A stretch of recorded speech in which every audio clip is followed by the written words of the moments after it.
इस मसले को ख़त्म करेंगे। तो जनाब स्पीकर, अब पीर महंगाई, बेरोज़गारी, बदअमनी के अलावा इन्होंने फिर भी ऑपरेशनों की इजाज़त दी है। जैसा कि आपको मालूम है और आप लोगों ने इस पार्लियामेंट के फ्लोर पे कहा है कि जब इनसे मायदे करवाए जा रहे थे अफ़गानिस्तान में वफद भेज के, यहाँ पे पार्लियामेंट को, कौम को और ख़ुसूसन हमें यह भी मालूम हुआ है कि GHQ को भी एतमाद में नहीं लिया गया था।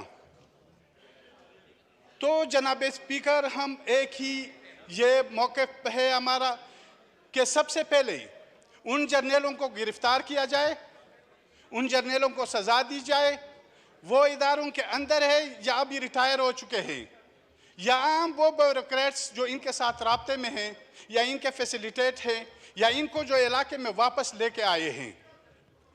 जब तक जनाब स्पीकर इन जर्नलों को गिरफ्तार नहीं किया जाए, इनको यहाँ पे लाया न जाए और इनसे इन अमल को काटा न जाए और ये गन फैलाने वालों को साफ न किया जाए, तब तक हम किसी ऑपरेशन की इजाज़त नहीं देंगे। जनाब स्पीकर, मैं अपनी बात, थोड़ा टाइम मुझे देना होगा क्योंकि बहुत टाइम के बाद मैं फ्लोर पे आया हूँ। तो जनाब स्पीकर, अब फिर इन्होंने परसों वाना में ऑपरेशन किया। वाना में इन्होंने कैसे ऑपरेशन किया? जहाँ पे इनको इंटेलिजेंस बेसिस पे मालूमात थी, वहाँ पे जब ये चले गए तो उन्होंने इतना टाइम दे दिया कि वहाँ पे जो मौजूद उस घर के अंदर लोग थे वो भाग गए और दूसरे घर में घुस गए। जब वो दूसरे घरों में चले गए तो इन्होंने ऊपर से शेलिंग की उन दूसरे घरों को। उन बेचारों को तो पता ही नहीं था, उनके घर बर्बाद हो गए, उनके बंदूक को उठा के लेके गए और जो दहशतगर्द थे कुछ चले गए, भाग गए और कुछ को इन्होंने हलाक कर दिया। तो जनाब स्पीकर, फिर उसके बाद उन्होंने बहुत से इलाकों को यह कहा कि आप ये इलाके खाली करें, हम यहाँ पे ऑपरेशन कराना चाहते हैं।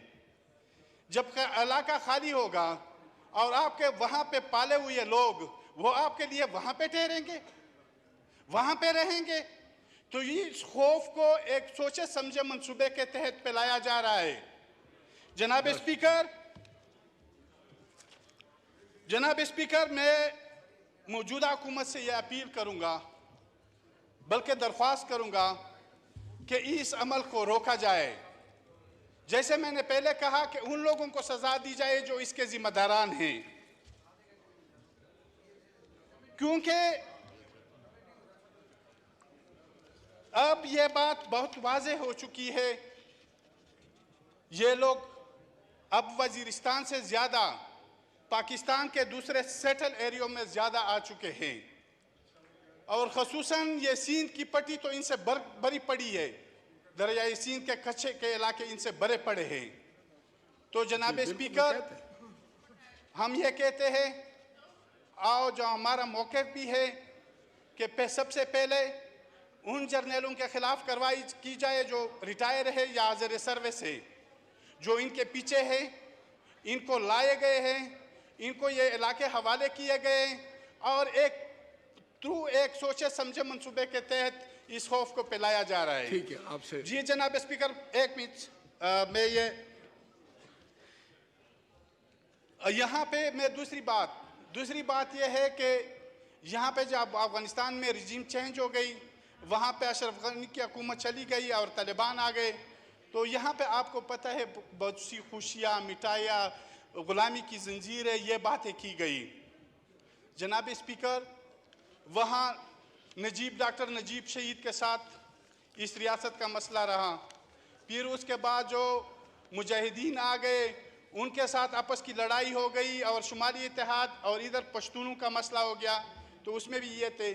फिर जब अमारत इस्लामी बन गई, मौला उमर जो उसका सरबराह था, फिर अमेरिका ने जब अफ़गानिस्तान में एंट्री की, फिर पाकिस्तान ने अमेरिका का साथ दिया।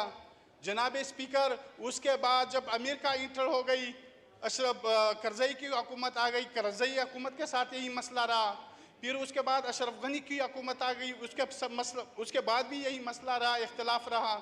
अब जब इमारत इस्लामी, क्योंकि पाकिस्तान ने तो इसके लिए बहुत बड़ी मेहनत की थी, आलमी फोरम पे भी इन्होंने अपने आप को बदनाम किया था इस हवाले से। तो ये जब आ गए तो अब ये कौन सा इशू है कि अब इनके साथ इख्तिलाफ किया जा रहा है और अब बदअमनी को फैलाया जा रहा है। तो जनाब स्पीकर, हमें अपनी पॉलिसियों के ऊपर सोचना होगा। मैं वाज़ेह पैगाम देना चाहता हूँ कि हम इस ऑपरेशन की इजाज़त नहीं देंगे। Thank you. अगर ये ऑपरेशन करना चाहते हैं तो हम खड़े होंगे, हम मुज़ाहमत करेंगे। और मैं इसी